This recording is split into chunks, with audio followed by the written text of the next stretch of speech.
Following his landslide victory in the Nevada caucus of the weekend, Senator Bernie Sanders has just rolled out a new plan to provide free childcare and pre-K. Now, the Sanders plan, which campaign officials provided to reporters over the weekend, is the latest proposal on early childhood to come out from a 2020 Democratic presidential candidate. So, other candidates have released their own plans. Elizabeth Warren released hers. Pete Buttigieg released his. And of course, unsurprisingly, there are significant differences in these plans and how far they actually go. The Sanders plan is much more bold and much more progressive, and more importantly, universal. Universal. So now he's expected to spend about $1.5 trillion on this program over the next 10 years. Now, look, there's a reason for that. It's because he's going to try to fundamentally change the system when it comes to childcare. And I'm going to detail how he's going to do that. But so far, the reason, of course, that he's releasing a plan, and then a lot of Democratic candidates have released a plan, is because right now, childcare in America is deeply unaffordable, massively expensive. In certain parts of the country, it can cost more than a college tuition. That is disastrous. Now, the cost has made a lot of young people, like myself, I still consider myself young, at least young at heart. Look, it's made a lot of young people not want to actually have a family.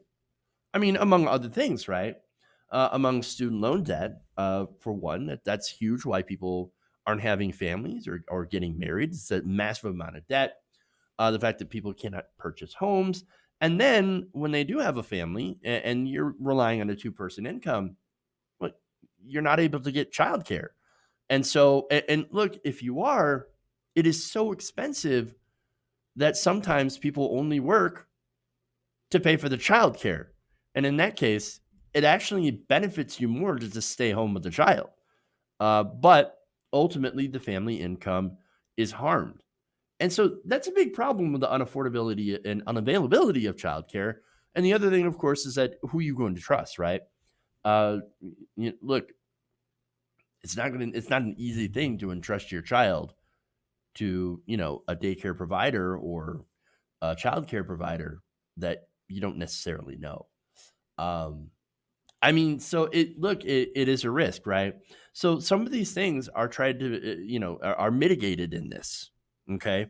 Now, Elizabeth Warren, by the way, her plan was released a year ago. Buttigieg rolled out in December. And again, they are good steps, but they're less progressive, right? So now, let me get to the details of the plan here, right? Now, Bernie's plan would provide childcare at least 10 hours a day and ensure programs operate at times to serve parents who work non-traditional hours. Now, that's important because there are people that work night shift. There's people that work day shift that don't exactly have access to normal childcare hours. And so, people working third shift, for example, they don't have that ability to have that childcare. Now, it also, let's see, it would be, let's see, I'm reading through all the details on here. And what they're trying to do basically is trying to integrate it and make it a lot more like the education system. And so, for example, they are funding it through the federal government and letting state agencies administer it, as well as tribal governments, and in cooperation with public school districts and other relevant agencies and organizations.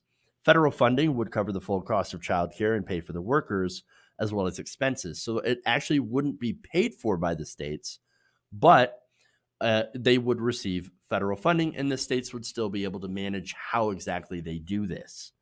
As a condition of that funding, federal government would set quality standards for the program, including a living wage for the workers and mandated low child to adult ratios and small group sizes for delivery of services.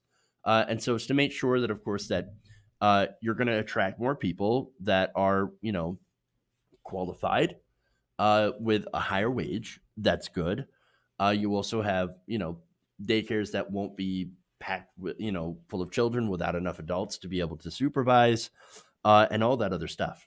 And so that helps eliminate some of the problems currently with childcare, especially like, am I going to put this, put my child into a place that is, going to not have enough staff to take care of them or watch over them, or they could get hurt, etc. Well, at least in this case, you have qualified childcare workers, which would, by the way, would have to go through, of course, mandated screening processes, right? And things like that to be able to be certified to work in these facilities. And so now you're having certifications, high pay, etc. So that's good stuff. Okay. Now it would also guarantee every child access to a full day, full week pre-K education, regardless of income, starting of around age 3. And it would be free for the appointed service and open to all families, regardless of income. And so that's interesting stuff. Okay. Because in this situation, you have no means testing, everybody in, no one out. Everybody ends up paying through taxes, right? Through what they already pay. So it would be no additional tax increases on the middle class. So understand that, right? It's a truly universal system that everybody can use. It will be paid for, however, by reversing the Trump tax cuts and actually putting in a wealth tax that will impact 0.1% of Americans. The Sanders campaign said Trump provided over $1 trillion in tax breaks to the top 1%. The Sanders campaign says we will do the exact opposite. We will demand that the wealthiest people and most profitable corporations in America pay their fair share of taxes. By taxing the extreme wealth at the top 0.1%, we can invest $1.5 trillion over the next decade on guaranteeing free, universal, quality childcare and early education for all. And unlike Trump's tax cuts, investing in our children actually pays for itself. That's interesting. They note that for every $1 we invest in pre-K, we see an economic return as high as $17. And that, of course, is backed up by studies that show that, guess what? Having childcare in pre-K, well, if you have that, if you have those resources, you tend to do better in life. Who knew that having a good outcome or good start would lead to a good outcome? It's weird. Super weird how that happens. But so there's that, right? It is a truly universal program. And that is one of the way it differentiates itself from the Sanders plan differentiates itself from Warren and Buttigieg. Warren's, for example, would guarantee free childcare only for families with incomes of up to twice the poverty line, which works out to about $52,000 a year for a family of 4. For families making more than that, childcare would require fees on a sliding scale pegged to income, with a guarantee that no family would have to pay more than 7% of its income on childcare. Now, is that better than what we have now? Absolutely. Is it not as progressive as Sanders' plan? Of course. It treats everyone the same, and that's what's important, right? If you're wealthy, you're going to pay more in taxes. If you're a corporation benefiting by tax cuts for the rich, well, then you're going to end up paying a little bit more. You're going to pay your fair share. That's still under the Warren plan. But at least everyone will have it under Bernie Sanders.